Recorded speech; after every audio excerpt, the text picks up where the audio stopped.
Assalamu alaikum. Азыр мамлекеттик коопсуздук кызматынын төрагасы айтып кетти. Эми биз кылмыш дүнүйөсү менен байланышы бар адвокаттар жана соттор менен күрөшөбүз деп. Бул өтө актуалдуу, бирок айтып коем, бул кылмыш дүнүйөсү менен күрөшкөндөн да кыйыныраак болот. Не себептен дегенде карышкырдын карышкыр экенин билесиң, бирок койдун терисин жамылган карышкырды таанышка аябай кыйын болот. Бизде өлүм жазасы жок. Эгерде өлүм жазасы болсо мен биринчи ОПГ менен тили бир, иши бир судьяларга колдоnuш керек деп демилге көтөрмөкмүн. Тигилер го мыйзамды тааныбайт, мыйзамдан сырткары. Булар мыйзамдын башында туруп алып тигилердин иштерин легалдаштырып берип атат. Бул өтө опурталдуу, ошон үчүн ушул күрөштө мен ийгилик каалайм. Экинчи бир жаңылык чыкты азыр. Ошол кылмыш дүнүйөсүнөн чыгып кеткендиги үчүн жазалап, ошто бирөөнү өлтүрүп койду деген. Ошо кылмыш дүнүйөсүнөн ак ниет менен чыгып аткандарды да коргош керек го дейм. Ушул жагын эске алып коюш керек. Анан эми сизге суроо, урматтуу кабинеттин төрагасы, министрлик кабинеттин төрагасы. Билесиз, Германия согуштан кийин Маршалдын планы менен өнүккөн деп жүрөт. Сиз менден да жакшы билесиз муну.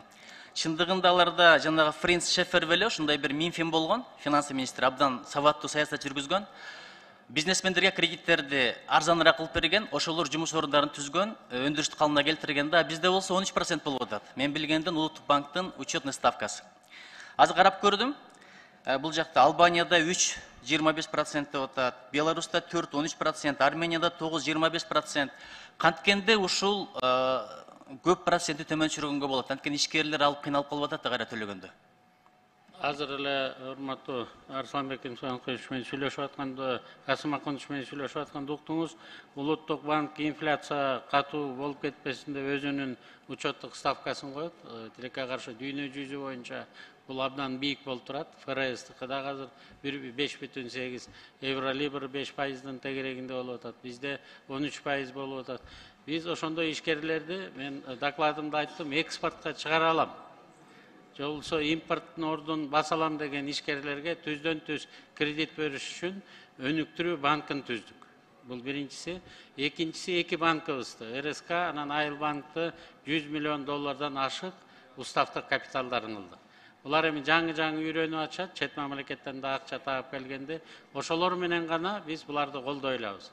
Жалпы банктарга тилекке каршы биз түздөн-түз тапшырма бере албайбыз, бирок бүгүнкү күнү эң жеңил шарттар банктарда, коммерциялык банктардын лоббиси кыйын болгонбу, же эл эле ошондой катуу сактаганбы, бүгүнкү күнү салыктардын эң азы биздин Кыргызстанда, залогтордун эң көбү биздин Кыргызстанда, анан 22% эле акчасын биздин экономикага салып атат да. Биз бул боюнча Улуттук банктын төрагасы, анан банктын кожоюндары менен дагы сүйлөшүп атабыз. Жакынкы арада атайын проекттик долбоорлор боло турган болсо, чын эле менде Кытайда рынок сбытан бар, же Турцияда, же Өзбекстанда мына алат, контрактым бар дегендерге биз жеңилдетилген кредиттерди берүүгө даярбыз. Субсидирование кылып беребиз, же коммерческий банктардан, же өзүбүз түздөн-түз Минфин аркылуу берүүгө даярбыз да. Бирок ал сапаты боюнча анан жанагы мен айткан келишими болуш керек да. Мээнеттин ырахты болот деп мен ишенем. Аракет кыла берсеңиздер, Кудай буйрса төмөндөп кетсе ажып эмес. Экинчиси, мына ар бир областта фонддор бар атайын. Ошолордун сандарын, цифраларын, бюджеттерин айтып бере аласыздарбы? Бирден чүйдүккө мынча, оштукко мынча деп. Минфин айтып берет да, Алмаз. Алмаз.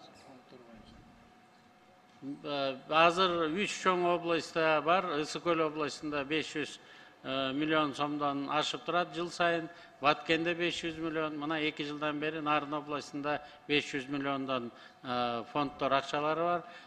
Дагы кайсы жерде гендер чыкса, гендер чыккан жерлерде фонддор бар.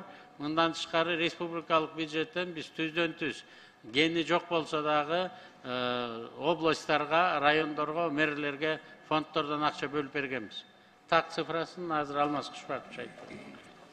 Мен болсо список менен берет элем, бирок мен айтып коеюн анда. Ысык-Көл облусу боюнча жалпы сан 130 миллион сом каралган, эмки жылга анын ичинен Ак Суу районуна 33,2 миллион, Жети Өгүз 15,3 миллион, Тоң районуна 30 миллион, Ысык-Көл районуна 20 миллион 840, Тюп районуна 30 миллион 180. Жалал Абад облысы жалпысынан 528 миллион 213 мың сом, анын ішінен фондтары бар. Мен мында тизмени эле берип койчу сизге. Областардын эле айтыңыз, областардын эле. Нарын облысы боюнча 159 миллион 493 мың, Баткен облысынан 106,5 миллион. 500 миллиондан башкасы. Да, 500 миллиондан башкасы. Ош обласына 195 миллион 853, Талас 365 миллион 106, Чүй 395,5 миллион. Бираз диспропорция болуп атат, ошону да бир карап койсоңуздар, анткени бизге кайрылуулар болду. Балки мен көп нерсе түшүнбөй атам. Дагы бир нерсе, кечээ бул жакта мамлекеттик курулуш агенттигинин өкүлдөрү айтты. 95 адам 4800 курулушту көзөмөлдөйт экен. Бул реалдуу эмес, ошон үчүн курулуштардын сапатына кепилдик жок да. Мен буларды айыптабайм. Мен иштеп көргөн мамлекеттик кызматта абдан кыйын. Баягы азыр көрсөтүп атпайсызбы? Кум төрдү көрсөтүп атабыз, эркеш тамды көрсөтүп атабыз. Буларга дагы бир ошондой цифровизация технологиялык мүмкүнчүлүгүн кеңейткен бир ошого акча бөлүп кеңейтип берсеңиздер, ошондо курулуштун сапаты жакшырып кетет деген. Буларда бар, биз тех заданияда мындан ары көрсөтүп атабыз. Бардык жерде көзөмөл камералары болуш керек биринчиден. Экинчиден система контроля качества, төрага кайра дагы мени урушат. Бул иштеш керек да. Ушу системабыз жакшы иштебей атат да. Дүйнө жүзүндө ар бир курулушка бирден эме надзорный бир киши отурат деген жери жок, бирок система өзү иштейт.